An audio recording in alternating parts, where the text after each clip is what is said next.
Cześć, hello, witam, and welcome to Pierogi to Prayer, the official podcast of St. Joseph's Polish Apostolate of the Diocese of Camden, coming to you from our historic home at 1010 Liberty Street in Camden, New Jersey, the heart of South Jersey's Polonia for over 130 years.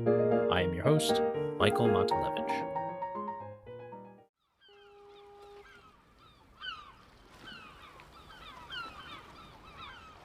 This past February, scores of people gathered along the Delaware River to witness a rare sight, as one of the last great transatlantic ocean liners was towed from a South Philadelphia pier where she'd sat for over 30 years to be sunk as an artificial reef off the coast of Florida.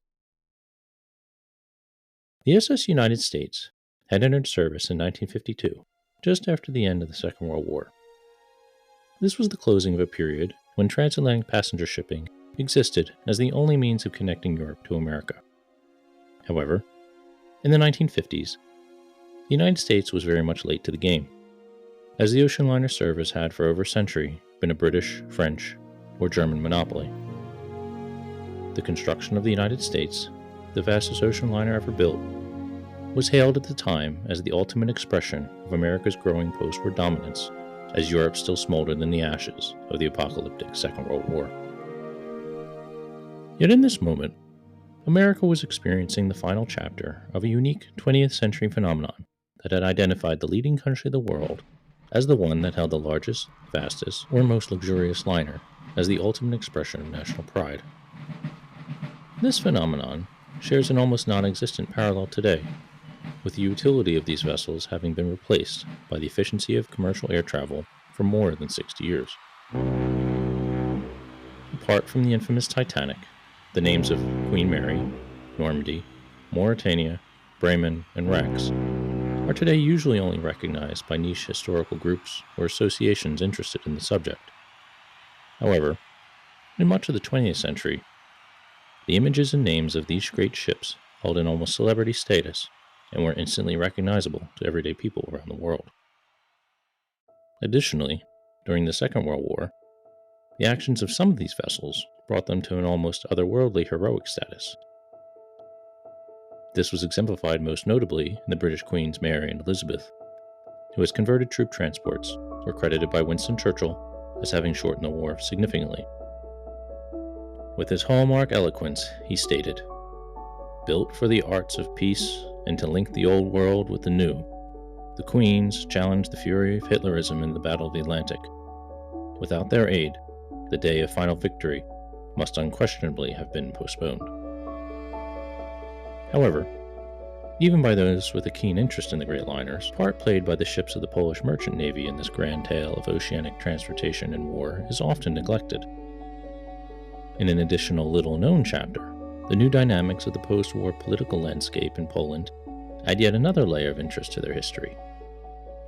As virtually the only Warsaw-Pact country with passenger liner capabilities, Poland's merchant marine and her crews were to witness Cold War intrigue nearly the equal of any James Bond novel.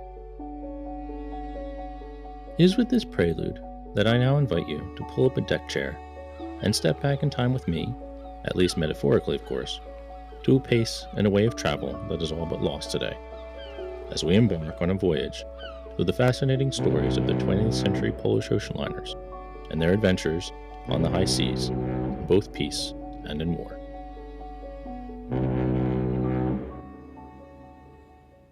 As with most of the history of modern Poland, our story begins in the rebirth of the nation as the Second Polish Republic at the conclusion of World War I. As has been noted in several of our episodes, prior to 1918, Poland had not existed as an independent state due to its triple partition by Russia, Prussia, and Austria.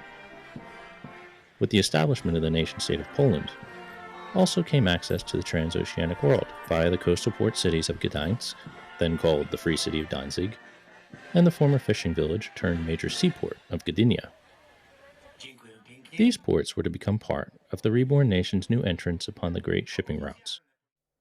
This was a dynamic time, as these storied seaboard distances between nations were steadily growing ever shorter with advancements in shipbuilding and technology. Most of our immigrant ancestors traveled overland to Western European ports to make the long passage to America in the late 19th and early 20th centuries. Immigration was big business for transatlantic shipping companies in the lead up to World War I, and they each developed various tactics to try and cash in on it. These ocean voyages, which would take the better part of a week if not more, might have been thrilling for some, but an anxiety-ridden means to an end for most Polish peasants. In the early days of mid-century transatlantic travel, conveniences were short and the experience terrifying, with cramped quarters and passengers even being expected to bring their own food. This, of course, was to say nothing of the weather in the North Atlantic, which once was described as a, quote, seasonal catalog from hell. As the new century dawned, however, the competition that arose between the shipping lines meant that those with newer, safer, and more comfortable ships would attract the largest share of travelers. Still, once a baseline standard of accommodation was reached, it was rarely exceeded. Although noted for the fame of her fabulously wealthy first-class grandeur and luxurious interiors, the almost universally known Titanic, built in this era, still devoted the majority of her accommodations to the third class, also called steerage, and these were much more austere.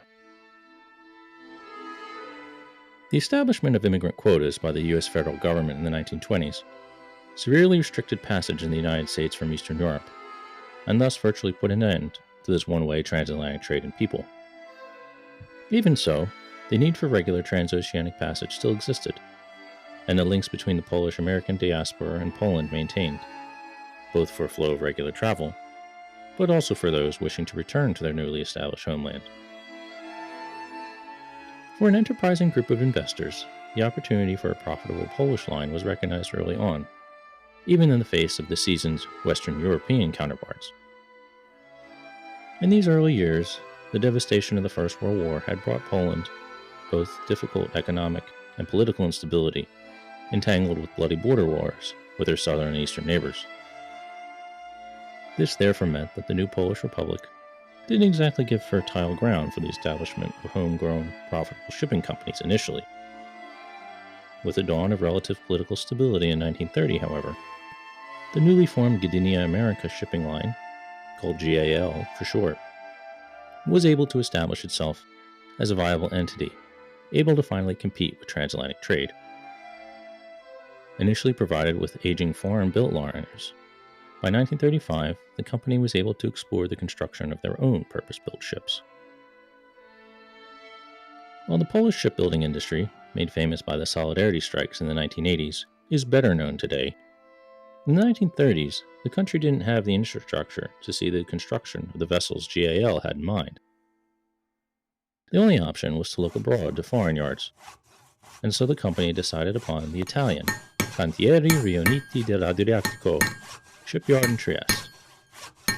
However, there was one significant problem. GAL was still lacking cash on hand, and so, in an interesting barter agreement, Poland provided Italy with 5 years' worth of coal in return for the construction of 2 large modern passenger liners. The willingness on the part of the Polish government to fund their construction in this manner represents the importance placed on national maritime symbols, even as the world stood on the precipice of the Great Depression. These 2 ships would eventually become the MS Pilsudski and the MS Batory, and their exploits are to serve as the twin pillars to our episode. The first of the class, Pilsudski, entered service in 1935, with Batory following a year later.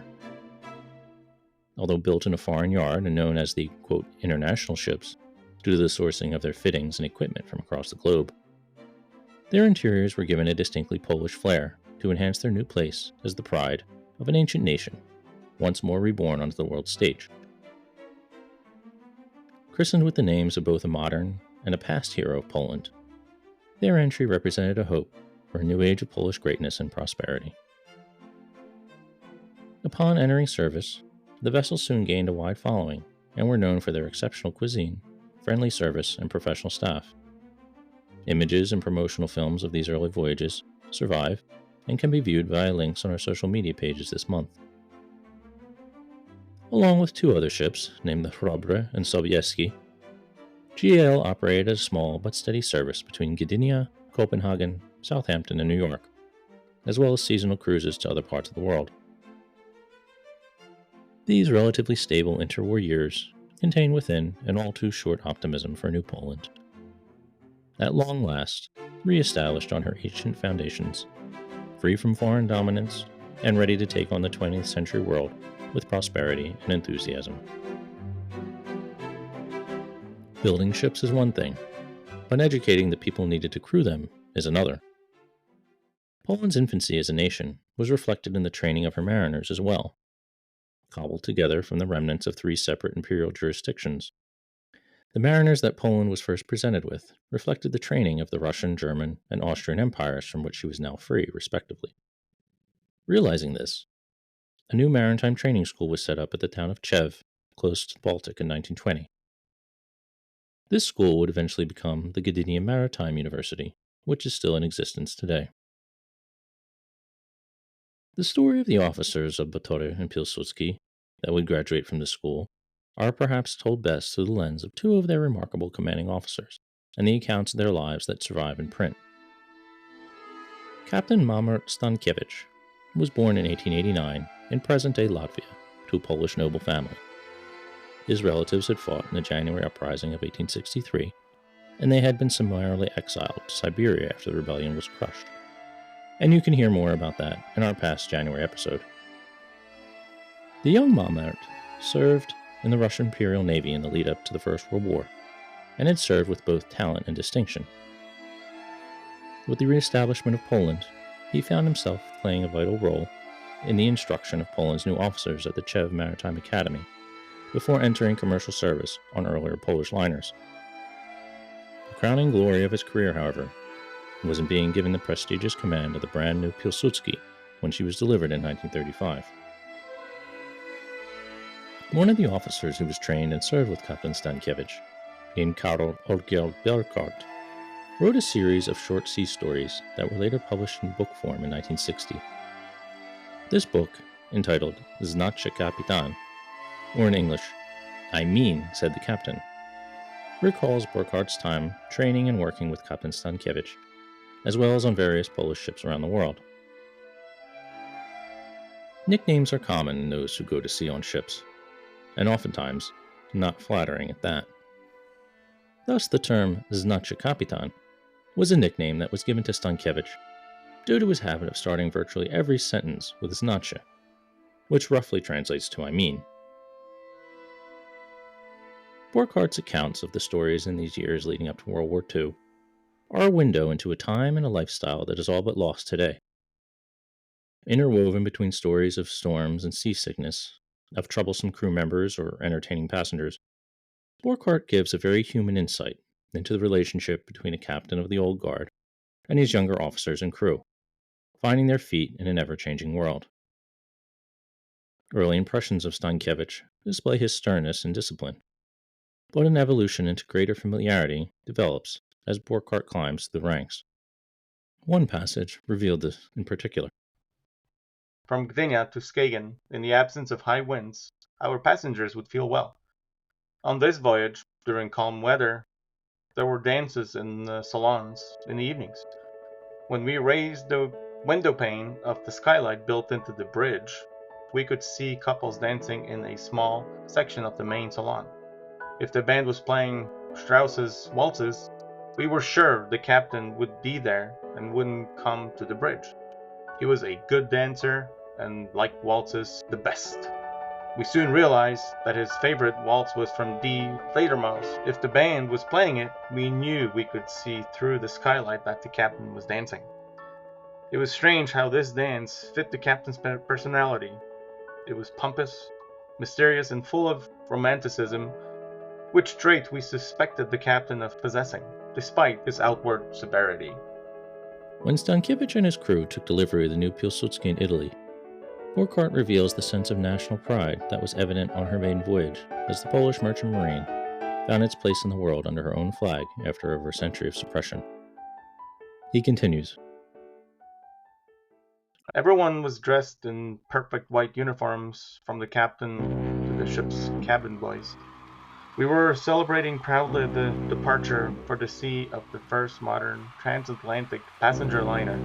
Everyone was consumed by a single thought: to avoid any mistakes that may subject us to ridicule.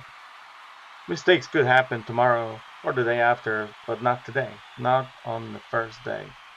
All passing ships were welcoming Pilsudski with a roar of sirens and whistles and with a mosaic of colorful flags, sending us good wishes. All were addressing our new ship with friendly greetings and interest, which in a couple of hours would begin to write with her stern the story of her life on the world's oceans. There was a long-standing mistaken belief, invented and reinforced by classic movies such as the 1957 film An Affair to Remember, the 1934 musical Anything Goes, or even the 1997 blockbuster Titanic, that the prospect of an on-board romance was commonplace on transatlantic crossings. Wayward travelers thrown together in this way, who find each other and fall madly in love, are usually based more in fantasy than reality. However, one true story of an on-board romance does seem to have occurred aboard Batora in the 1930s. Signing aboard as first officer in 1937 was the 32-year-old Jan Stembosch. Recognized as one of the most brilliant officers of his class, Stembosch would eventually become the youngest man to obtain the rank of captain in Poland, and go on to great heroics during the war. For now, however, he served as the dashing first officer of Batora. The well-known actress and singer Hanka Ordonovna was a frequent traveler aboard Batora and Pilsudski in the interwar years of the 1930s. At the time, Ordonovna was married to an aristocrat who penned many of her songs. Her famous Miłość ci wszystko wybaczy, or Love Forgives You All, still retains even some popularity today. The handsome officer and the beautiful singer began a series of romantic interludes under the nose of Ordonovna's husband, the equal of the screens Rose and Jack. With the onset of war, the dalliances would end, but in an epilogue that could have been written for Hollywood. Stembosch and Ordonovna had a chance reunion in 1942 for a few weeks, in of all places, Bombay, India. Ordonovna was overseeing an orphanage for Polish children orphaned by Russian labor camps. The couple spent these weeks at the Bombay Taj Mahal Hotel, reportedly singing and dancing on the terraces. Ordonovna had been suffering tuberculosis, but despite this, she was still performing and giving concerts to soldiers. Before her death in 1950, she authored the book Tułacze Dzieci, or Wandering Children, recalling her work in India. It is not known if her and Stembosch ever met again. As delightfully carefree as these earlier passages may imply, Pilsudski and Batora's peacetime service was relatively short-lived, as the rise of Nazi Germany brought the grim specter of war once again to the continent, with Poland being firmly in the crosshairs of Hitler's megalomania. History is so often taught and misunderstood in terms of specific events that make the progression to one major episode seem inevitable or quick. The lead-up to World War II is sometimes seen in this way. Chamberlain's Munich appeasement, the annexation of Austria, or Kristallnacht stand out as answers in many a high school history exam. There was, however, a gradual chain of events, mostly unnoticed by the average person, beginning domestically in Germany, as the Nazis gained power, followed by a protracted campaign of sabotage and false flag operations within Poland. Lies and distortion, aimed at causing destruction, sowing fear, and creating the false pretense for invasion well before the auspicious date of September the 1st, 1939. Certain mysterious accidents in the lead-up to the war aboard Batora and Pilsudski were indicators of even worse to come. Although generally minor, a series of fires aboard them in the early years of their service was linked into sabotage by Nazi agents. As the growing atmosphere of gloom slowly began to creep across Europe, the once happy ships were now innocent parties in the unimaginable slaughter that was soon to be wrought on Europe's ancient capitals.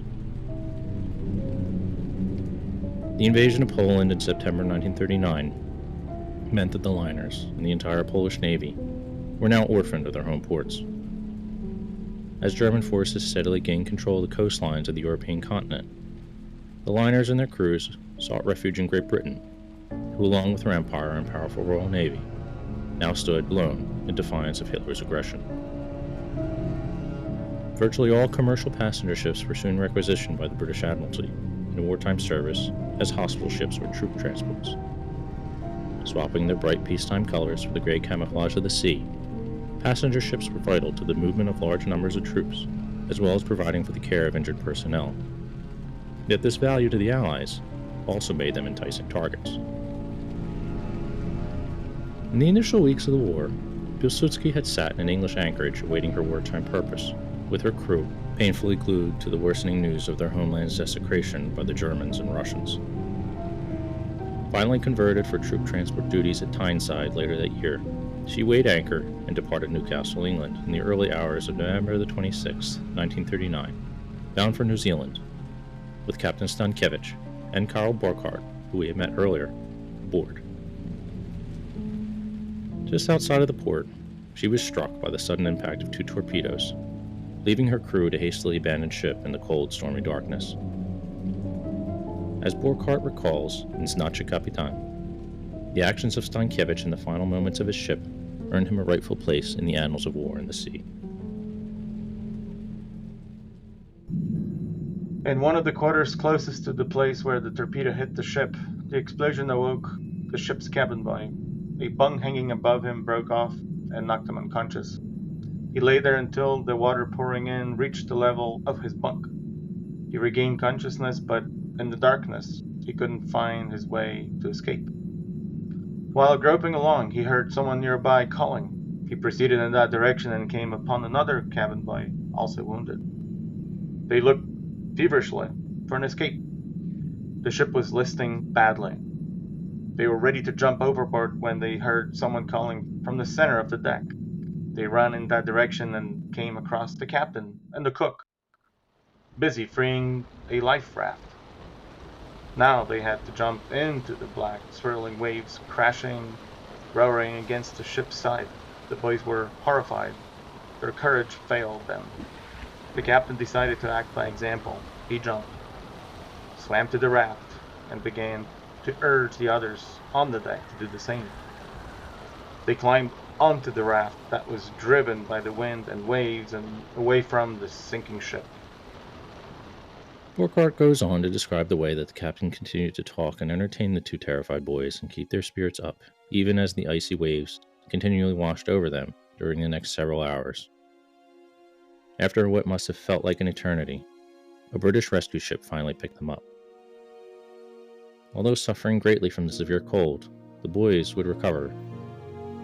Their heroic captain, however, wouldn't be so lucky. Having been weakened by the cold as well as a lifetime of wear and tear, Stankiewicz would die aboard the rescue ship of hypothermia. His actions to save his crew awarded him posthumous decorations, including the Polish Virtuti Militari and the British Distinguished Service Cross.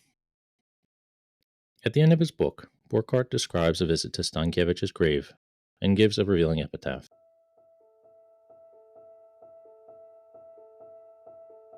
I'd still like to thank you for many things. I meant to do this on our voyage to New Zealand. I'd like to tell everyone that you, sir, were the most precise instrument, working unfailingly during gales and fog and in blizzards, on approach to icebergs, or in tropical storms. However, I don't think this is as important as the fact that you were utterly reliable during the ordinary daily life at sea. During every one of those 7 days in the life of a man at sea, during those, you'd never hurt the personal dignity of the men for whose work you were responsible. The valuable transport and her valiant captain were mourned as a great loss to the war effort into Poland. The following year, in May 1940, GAL's smaller liner Hrobre would also be sunk. However, as tragic as these losses were to the Polish merchant navy in the Allied war effort, the exploits of their fleet mate Batory during and after the war have written her story into the status of legend.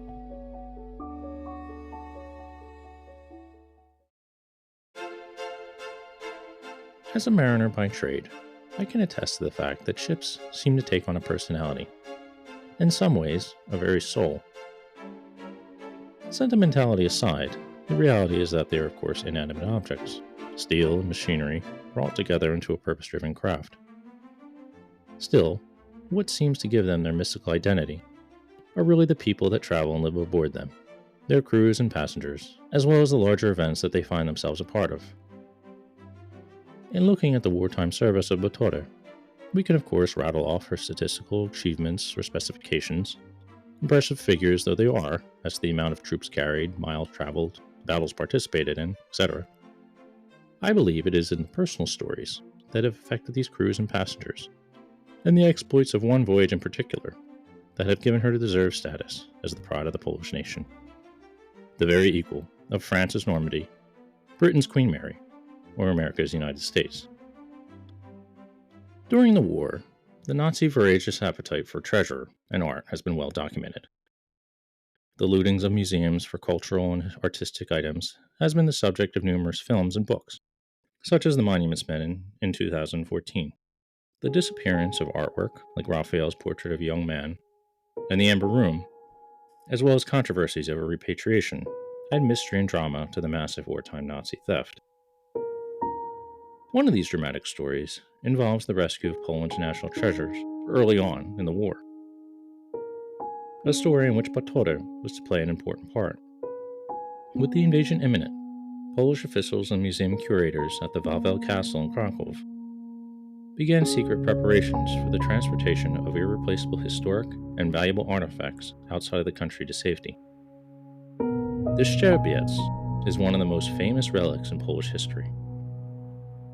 During the partitions of Poland, the ancient crown jewels had all been completely looted and destroyed, with the exception of the Szczerbiec, a ceremonial sword used in royal coronations. The sword was more than a valuable piece of art, however, as it was regarded with near mythical qualities, the like of Britain's Excalibur. Its centrality to Polish identity as a symbol of strength and survival made it arguably one of the most important relics in Polish history. With German forces on the border of Krakow, Szczerbiec, along with the Gutenberg Bible, tapestries from the Jagiellonian era, and a set of Chopin's original compositions, were whisked away in an epic dash to safety, across Romania, France, and finally to England.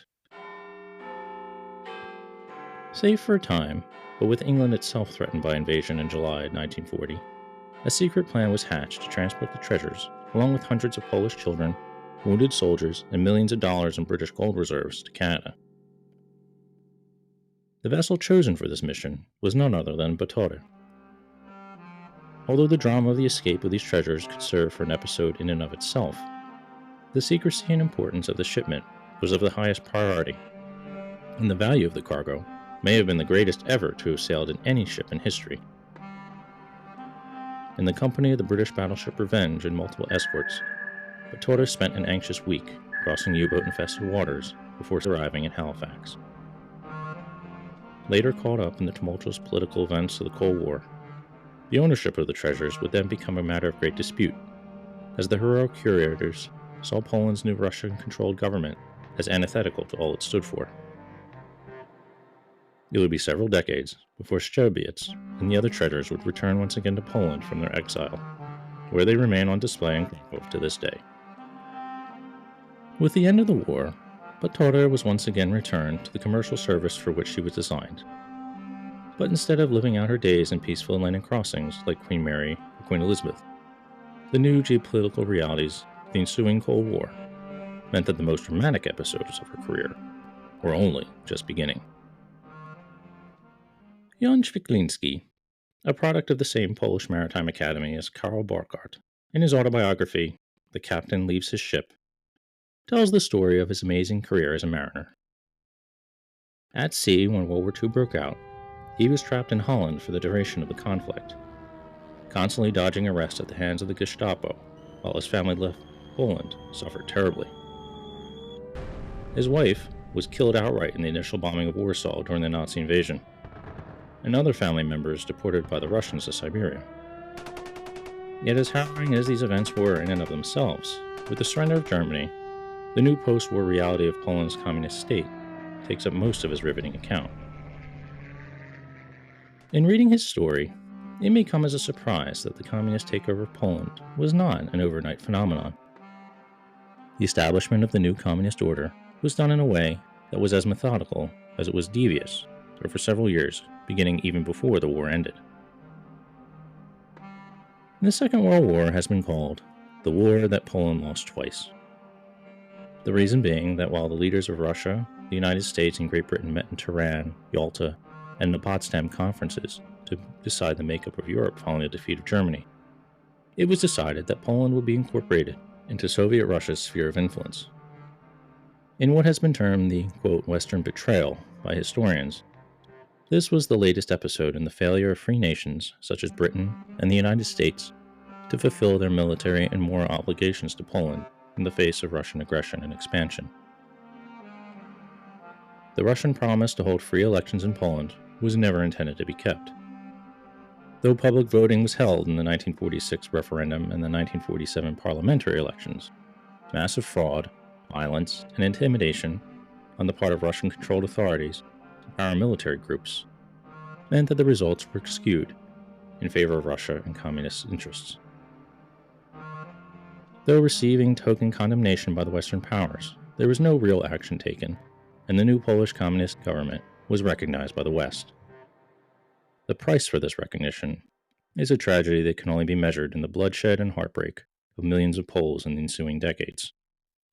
However, few events in history are so black and white, as the Western betrayal walks hand in hand with that of many Poles of their own country's freedom. Communism would never have gained its dominance of governments around the world if there were only a handful of believers. In Poland's case, the implementation of communism was completed by Russian murder, but also manipulation on minds that were susceptible to it. For the uneducated, average peasant in late 19th and early 20th century Poland, suppressed either in perception or in reality by landowners or other elites, the ideals of communism were attractive. Realizing this, there was a concerted effort on the part of the Russians to eliminate, in one form or another, the intelligentsia of Poland during the war, with eyes towards Poland's eventual incorporation as a communist state. The most egregious example of this tactic is the infamous Katyn Forest massacres of some 22,000 Polish officers in spring 1940. It was no accident that these officers were nearly exclusively educated elites. Doctors, lawyers, priests, taken from the ranks of Poland's former Szlachta middle and upper classes. Precisely the type of Pole who would have known better to embrace communism and would have organized effective resistance. When considering this, it helps to explain how the infiltration of communism into the minds of many Poles found a legion of enthusiastic followers. In the post-war world, these followers, whether zealous believers or strong-armed collaborators, would continue to take aim at the same type of intelligentsia that had been eliminated through either execution or exile during the war. People like Captain Jan Czykliński. The insight given in Czykliński's book into these events is fascinating. Born in the Austrian section of Poland, to a family who, like Captain Stankiewicz, who we met earlier, had also fought in the January Uprising of 1863, Czykliński had been educated at the Polish Maritime Academy and graduated in 1924. He had seen service in the Polish Merchant Marine in various ships before being named as captain of Batory following the ship's post-war refit. In response to the sham elections in the new government, many Polish mariners mounted a spontaneous strike, refusing to take any orders from Warsaw. As valiant as these efforts may have been at first, they soon buckled under their financial needs for work, and the recognition of the Polish communist government by the West further pulled the rug out from under the feet of any of those in opposition. Still, there were many mariners for whom the communist philosophy had already taken hold. Czykliński encountered the first stirrings of trouble wrought by the communist empowerment of workers in the crew of his first multinational ship following the war. As he recounts in his book, I would have gladly welcomed still other nationalities to replace some of the Poles, the worst of whom were drunks and communist sympathizers of the most unreasoning and irresponsible kind. They promptly made it plain that, in their opinion, every officer was a fascist and an enemy of the People's Republic. Furthermore, They looked upon themselves as heroes and representatives of the new Polish merchant fleet. It was plainly their aim to disobey orders whenever they could succeed in doing so, and to show their hatred of officers at every opportunity. These first unfortunate voyages after the war in other ships was a harbinger of things to come once Szyklinski was given the prestigious command of Batory in 1947. In addition to these crew management difficulties, there remained, of course, the centuries-old natural nemesis of any mariner, that of the sea. It was a welcome change for Szyklinski to be aboard the Batory with its high level of professionalism as opposed to his first post-war commands. Encountering an experience of a major storm during one of the first voyages on Batory, he recounts the experience in frightening detail, which is worth recounting here in full to give a clear description of what could confront a ship at sea. Even before we felt the full force of the blow, the ship was rolling a little. But now her roll began to grow greater. The seas in the channel increased in size. They pounded against the bow, sending great clouds of spray high across the forward deck. Now and again, as the bow dropped into some deep trough, solid water came aboard, and the whole ship forward of the bridge largely disappeared from sight beneath the spray and foam and water. The rolling increased still more. As the heavy seas pounded against the hull, portholes began to leak, especially on the lower deck. Here and there one broke, and the sea poured in, flooding everything in the more unfortunate staterooms, forcing frightened passengers from their berths, washing suitcases and unpacked belongings all about, driving barefoot men, women, and children in soaked and clinging night clothes into the corridors and hallways. From bow to stern, every member of the crew was busy. I seriously doubt if any person, passenger or crew member, could have been asleep. Everyone was helping or trying to help or fearful for what was going on, was asking for help. Now and again, some extra heavy roll pitched furniture about or threw quantities of crockery crashing to the deck in dining rooms and pantries. It was surprising, however, how clean the ship appeared the next morning. Many stewards and stewardesses were a little green in the face and a bit unsteady as they walked. All of them were half exhausted, for they had been on duty all night long. But the ship was rather surprisingly clean and orderly. The dining rooms were shining. Even the saturated belongings of passengers were being kept dried and cleaned and pressed, and the staterooms had largely returned to their normal state of cleanliness and order. At 7 o'clock, Holy Mass was held in the main lounge, preceded by a record of the bells of the Cathedral of Kraków, which was played on the ship's loudspeaker system. Few things I have ever heard have impressed me more than the sound of those cathedral bells, ringing with such convincing reality in the midst of that gale. Even those to whom the storm was terrifying experience must have felt their calming influence. However, the storms of the North Atlantic would seem nothing compared to the metaphorical storms that were gradually gathering aboard Batory. As Szyklinski recounts in successful chapters of his book detailing the post-war voyages of the ship, the gradual tightening of control and insidious infiltration of the crew in all of Poland, communism, replaced the atmosphere on the once happy ship with that of suspicion and fear. The task of implementing communism aboard was carried out by the dreaded Urząd Bezpieczeństwa, or the UB for short, a name which still may strike fear into the hearts of some of our listeners.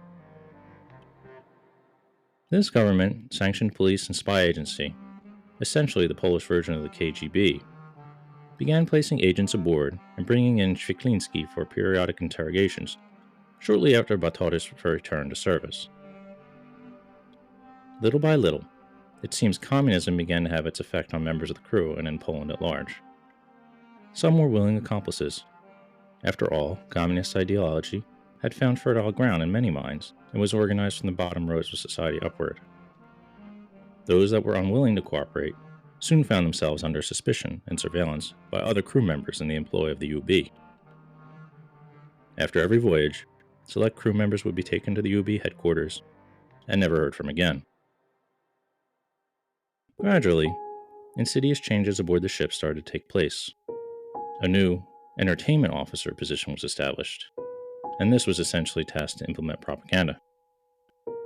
The 1st of May and the 22nd of July, the May Day and Lublin Manifesto anniversary respectively, were required holidays to be celebrated aboard. A religious picture was replaced by one of Stalin that was hung in the library, although, happily, this mysteriously disappeared and was apparently tossed overboard in a small act of resistance. In Poland's national iconography, the centuries-old white eagle lost its crown, and the gloom descended in the state police control and deportations to Siberia of political, quote, criminals. Through threats and intimidation, the Russian autocracy of the Soviet Union replaced the Tsarist one of a century earlier, the grandchild of which still survives in existence today in the evil of Putin's new imperial Russia. Still, it was to be in this gradual influence that these tactics had aboard Batory that indicated that Chiklinski was increasingly losing control of his ship. By 1949, the influence of communism aboard was starting to draw attention from external authorities as well. The ship's crew soon found themselves under increasing scrutiny in the port of New York, where previously they'd experienced a wide degree of shore leave and little customs difficulties. Now half of the crew weren't permitted passes to go ashore. The Gerhard Eisler incident in 1949 didn't help matters.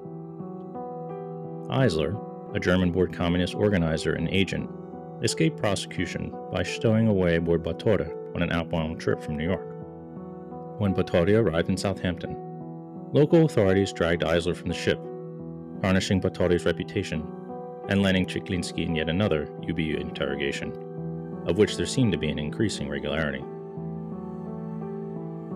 After this incident, none of the Batory's crew were allowed ashore in New York, and any action or suspicious incident, real or perceived aboard the liner, continued to sour her reputation as the Cold War deepened.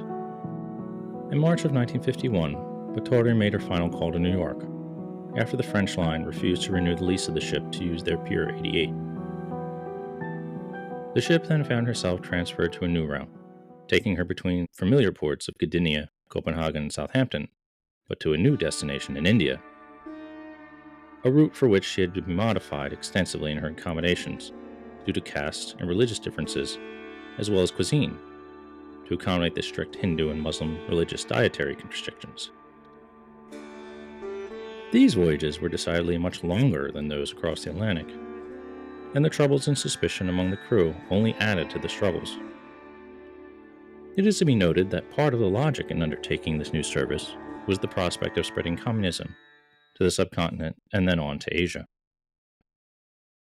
The exposure to free ports in the West during these turbulent post-war years meant that the crew of Batory and Chiklinski himself were more able to be aware than the average Pole of the realities that flew in the face of Soviet propaganda. Desertions became an increasing problem for the ship. Although undertaken without any cause other than escape, the desertions were usually spurred by a careless UB agent or sympathetic informant who might tip off a crew member of their impending arrest on the ship's next return to Poland. Such was the case that Chiklinski was soon to experience himself, having been under constant suspicion from Communist Party officers aboard and even being poisoned on one trip from India by the ship's doctor. Chiklinski was tipped off by a crew member that he was to be arrested upon the Batory's return to Poland, following a routine maintenance period in England. One morning in summer 1953, while Batory sat in her Newcastle dry dock, Chiklinski, constantly looking over his shoulder and with a heavy heart, walked off his ship as nonchalantly as possible and made a break for asylum in Great Britain.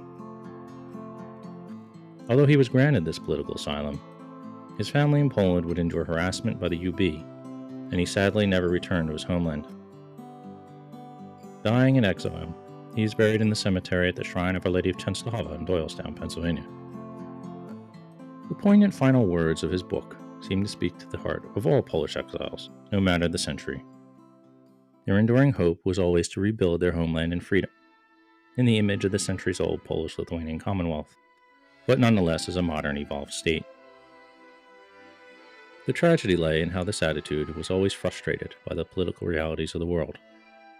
It was only with this desire for returning that Poles built their Polish enclave abroad as their refuge.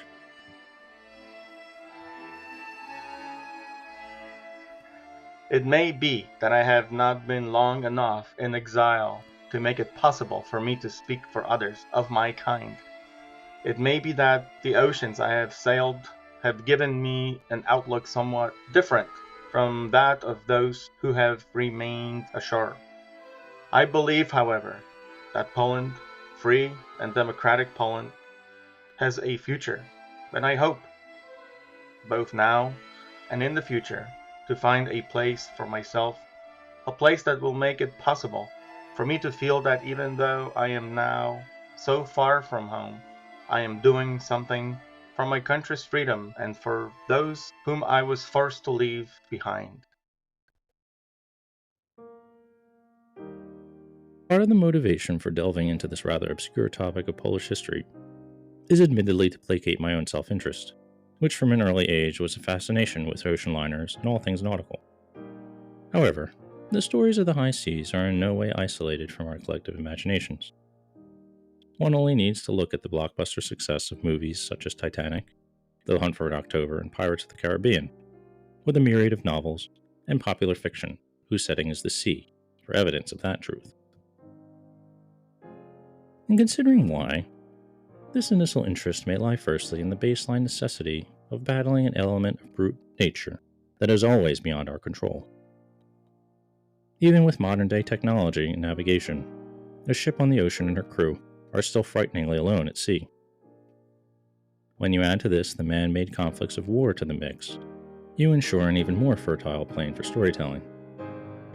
It is also in the challenges of our most basic need to exist with our fellow human beings that, when placed in the rather isolated environment of a ship, can test the limits and the pitfalls of our human nature as inevitable conflicts and friendships develop. As one of the last great Atlantic liners is towed to her final place of disposal, I believe it is worth exploring the history of these famous Polish ships, who transported people, unlike us, only by their place and time. Ordinary people who endured some of the most challenging moments in history. The convenience and the speed of jetliners beginning in the second half of the last century has ensured that this manner of travel is relegated to the place of museum, scrapyard, or reef. Yet to reflect on what the feelings of ocean travel evoked is one in which we can find relevance in our own time. In so many ways, the ships of Poland existed akin to the biblical Ark of Noah, preserving the people and cultural treasures of a society on the brink of total annihilation. Perhaps we would do well to consider what types of Polish arks of culture and faith remain today, and how best to ensure that they are not eclipsed by the tragedy of time or innovation.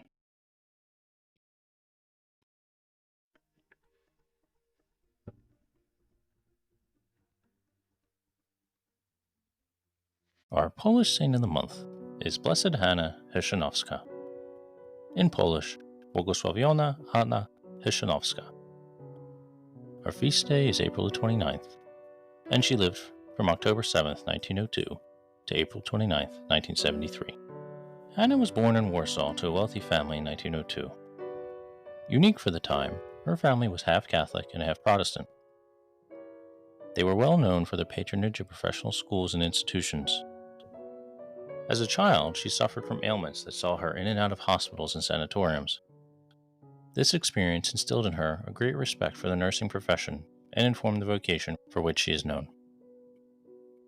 After service with the Red Cross during the Polish-Soviet War of 1919 to 1920, she was sent on a scholarship to study community nursing in Paris in the 1920s. This branch of nursing is focused on teaching as well as maternal medicine and pediatrics. Hanna's professional accomplishments were vast and included establishing the Polish Nursing Association and editing various publications and journals. The Archbishop of Kraków, the future John Paul II Cardinal Wojtyła, nominated her for the prestigious Pro Ecclesia et Pontifice Award. Hannah worked closely with the future pope, and he would credit her with giving him a respect for nursing, as well as teaching him much about the challenges of medical pain and suffering. She was known for her deep literary and spiritual activities, writing novels and poetry, and finding beauty and contemplation in nature. During the terror of the Second World War, she worked in relief for the suffering and refugees, as well as secretly working to house orphan Jewish children in defiance of the Nazis.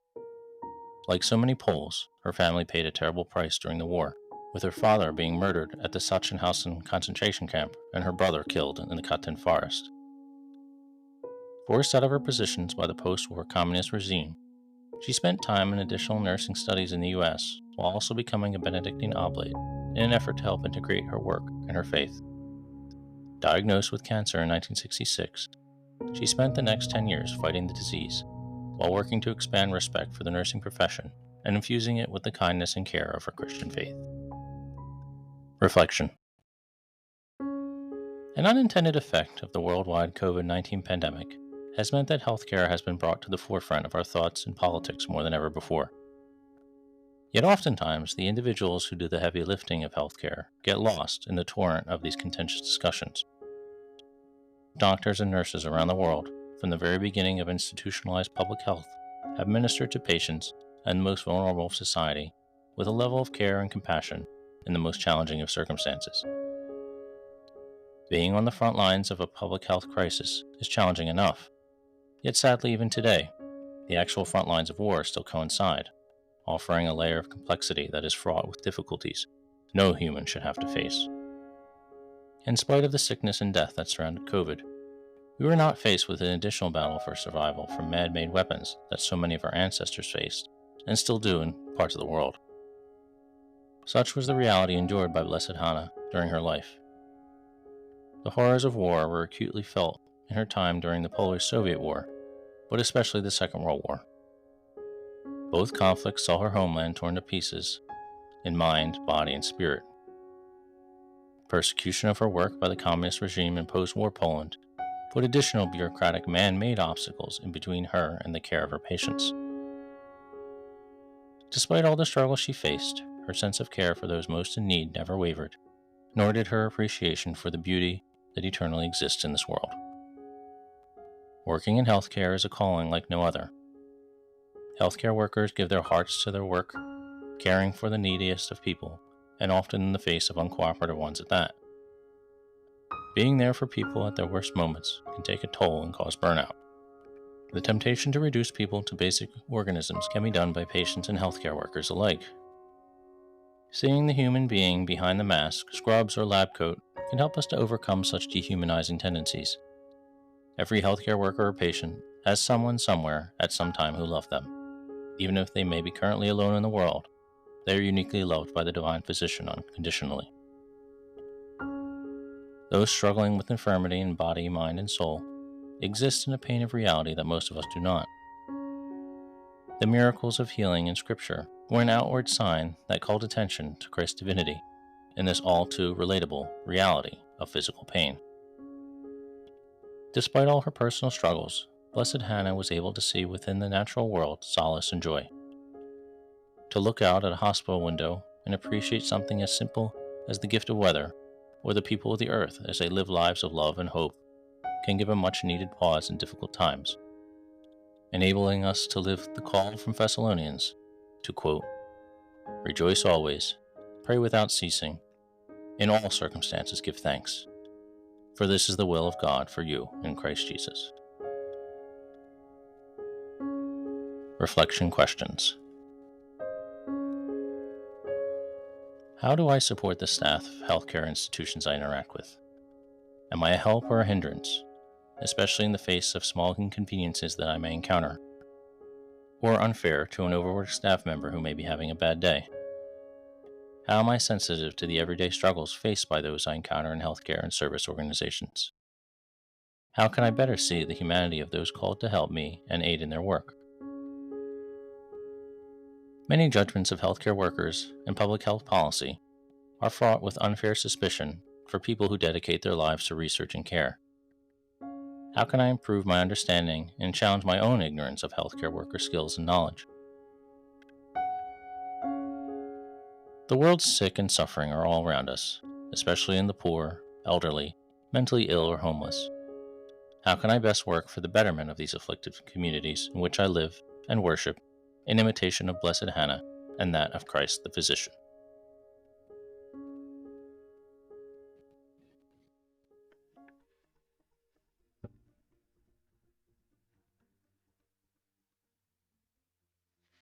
If you'd like to learn more about the captains and crew mentioned in our podcast episode today, or Polish ocean liners in general, I encourage you to check out our social media pages this month for links to more information, pictures, and even some period films. If you missed any of our previous episodes, please look back at our back catalog, especially if you missed our announcement of our upcoming Walter Chiswick initiative with God in Camden, starting in September. For more information on this exciting opportunity, you can visit the website www.withgodincamden.info. Before we go, I'd like to especially thank my friend Marcin Niemiec of the Adam Malarczyk Theater Company, who generously lent his acting skills to provide the voice of the quoted excerpts in today's episode. Located at the Associated Polish Home in Philadelphia. This group stages Polish dramatic productions and rehearse every Tuesday at 8 p.m. If you're interested in learning more about their work, check out the link in our show notes or on our Facebook page this month. As always, please don't forget to subscribe to our show and follow our social media pages on Facebook and Instagram. If you like what you hear, please also take the time to rate our show on Apple or Spotify, as this greatly increases our visibility. You can also always drop us a line at pierogideprayer@gmail.com to give us some feedback on this or any of our other episodes. And of course, come visit us every Sunday at 10 a.m. at our spiritual home in Camden, New Jersey. Until next time, saute some pierogi and go sit with the saint. Dziękujemy, thank you, and do usłyszenia.